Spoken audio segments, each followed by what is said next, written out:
Breaking news చూస్తున్నాం. ప్రధాని మోదీ నివాసంలో ఎన్ఎస్ఏ అజిత్ దోవల్ భేటీ అయ్యారు. ప్రధాని మోదీతో సరిహద్దుల్లో ప్రస్తుత పరిస్థితిపై చర్చ జరుగుతుంది. అనంతరం త్రివిధ దళాధిపతులతో ప్రధాన భేటీ ఉండనుంది.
బ్రేకింగ్ న్యూస్ చూస్తున్నాం. ప్రధాని మోదీ నివాసంలో ఎన్ఎస్ఏ అజిత్ దోవల్ భేటీ అయ్యారు. ఇక ప్రధాని మోదీతో సరిహద్దుల్లో ప్రస్తుత పరిస్థితిపై చర్చ జరుగుతుంది.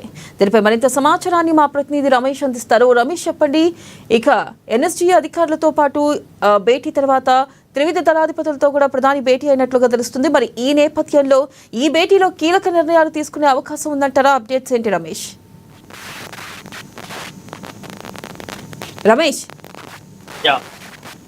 పాకిస్తాన్ సంబంధించి అనేక రకాలైనటువంటి అబద్ధపు ఆరోపణలు చెప్తుంది. దాంతో పాటు ఫాల్స్ క్లైమ్ చేస్తుందని కొద్దిసేపటి క్రితమే ఆర్మీ అధికారులు అయితే స్పష్టం చేయడం జరిగింది. ఏదైతే ప్రెస్ మీట్ పెట్టి మరీ చెప్పడం జరిగింది. ముఖ్యంగా పాక్ అఫీషియల్స్ ఒక బేస్ లేని ఆరోపణలు చేస్తున్నారు. వాళ్ళు ఏదో ఆర్మీకి సంబంధించినటువంటి పాక్ ఆర్మీకి సంబంధించినటువంటి ఎయిర్ బేస్లను కూల్ చేసినట్టుగా, అట్లాగే మిలిటరీకి సంబంధించి డ్యామేజ్ చేసినట్టుగా కూడా క్లెయిమ్ చేస్తున్న నేపథ్యంలో వీటిపై మన ఆర్మీ అధికారులు అయితే క్లారిటీ ఇవ్వడం జరిగింది. ముఖ్యంగా పాక్ ఈ రోజు అర్ధరాత్రి సమయంలో 1:40 సమయంలో ఒక హై స్పీడ్ మిసైల్ ని మాత్రం భారత ఆర్మీపై ప్రయోగించింది. దాన్ని భారత ఆర్మీ దళాలు కూడా సమర్థవంతంగా తిప్పికొట్టాయి. దాంతో పాటు పాక్ ముఖ్యంగా సివిలియన్స్ ఎవరైతే ఉంటారో సాధారణ ప్రజలు, జమ్మూ కాశ్మీర్ సంబంధించి కానీ పంజాబ్ సంబంధించినటువంటి ప్రజలను టార్గెట్ గా చేసుకొని ఒక అత్యాధునికమైనటువంటి అట్లాగే ఎక్కువ దూరం టార్గెట్ చేయగల మిసైల్స్ ని ప్రయోగించినట్టుగా కూడా ఆర్మీ అధికారులు అయితే చెప్తున్నారు. ముఖ్యంగా ఇండియాకు సంబంధించి పాకిస్తాన్ చెప్తున్నట్టుగా ఎట్లాంటి డ్యామేజ్ జరగలేదు. దానికి సంబంధించి ఆర్మీ బేస్కి సంబంధించి అట్లాగే సైన్యానికి కూడా ఎట్లాంటి డ్యామేజ్ జరగలేదు అనేది మాత్రం స్పష్టం చేశారు. దాంతో పాటు వాటికి సంబంధించినటువంటి ఏదైతే పాకిస్తాన్ క్లైమ్ చేస్తుందో మనకు సంబంధించిన ఎయిర్ బేస్ డ్యామేజ్ చేసినట్టుగా వాటికి సంబంధించిన వీడియోలను కూడా ప్రదర్శించడం జరిగింది.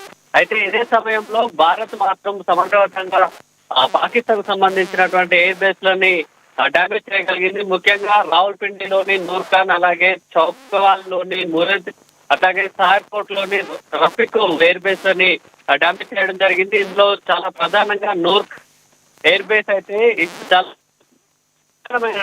రకమైన ఎయిర్ బేస్. ఇది ఇస్లాం నుంచి కేవలం కిలోమీటర్ దూరంలోనే ఉంటుంది. గతంలో మన దేశానికి అట్లాగే పాకిస్తాన్ కి సంబంధించినటువంటి 1965, 1971 వార సమయంలో కూడా ఈ ఎయిర్ బేస్ చాలా కీలకంగా ఉంది. వీటిని మాత్రం మన దేశం సమర్థవంతంగా డ్యామేజ్ చేయగలిగింది. దీనికి సంబంధించినటువంటి అప్డేట్స్ ఇప్పటి వరకు రాత్రి నుంచి జరిగినటువంటి పరిణామాలు, గురువారం శుక్రవారం రాత్రి నుంచి శనివారం ఉదయం వరకు జరిగిన పరిణామాలకు సంబంధించి నేషనల్ సెక్యూరిటీ ఏజెన్సీ సలహాదారు ఎవరైతే ఉన్నారో, జాతీయ సలహాదారు అజిత్ డోవల్ మరికొంతసేపట్లో ప్రధాని మోడీని కలవనున్నారు. అట్లాగే ఇప్పటి వరకు జరిగినటువంటి పరిణామాలను, అట్లాగే ఫ్యూచర్ ప్లాన్ ఏదైతే ఉందో నేషనల్ సంబంధించి, అట్లాగే వీటికి దాడులకు సంబంధించినటువంటి విషయాలపై ప్రస్తుత పరిస్థితి, అట్లాగే పాక్ ఆర్మీ కూడా బార్డర్ లో కొంత ముందుకు వచ్చే ప్రయత్నం చేస్తుంది. దానికి సంబంధించి ఎట్లాంటి కౌంటర్ అటాక్ ఉంటుంది అనే అంశాలపై కూడా అజిత్ డోవల్ ప్రధాని మోడీ కూడా చర్చించనున్నారు. ఈ మీటింగ్ అయిపోయిన తర్వాత త్రివిధ దళాధిపతులతో కూడా ప్రధాని భేటీ కానున్నారు. ముఖ్యంగా పాక్ ఇలాంటి చర్యలు చేపడుతుండడం, అట్లాగే ఫాల్స్ క్లైమ్ చేస్తున్న నేపథ్యంలో మా ఆర్మీకి సంబంధించి ఎల్ఓసి గానీ, అట్లాగే అంతర్జాతీయ సరిహద్దుకు సంబంధించినటువంటి ప్రాంతాల్లో కొంత చొచ్చుకొచ్చే, భారత భూభాగంలోకి చొచ్చుకొచ్చే ప్రయత్నం అయితే పాకిస్తాన్ చేస్తున్న నేపథ్యంలో ఎలాంటి వ్యూహాన్ని త్రివిధ దళాలు చేపట్టబోతున్నాయనే అంశంపై మోడీ క్లారిటీ తీసుకునే అవకాశం ఉంది. దాంతో పాటు ఆయన నేషనల్ సెక్యూరిటీ నేపథ్యంలో సలహాలు కూడా ఇచ్చేటువంటి అవకాశం ఉంది. Vennela. Right Ramesh, thank you.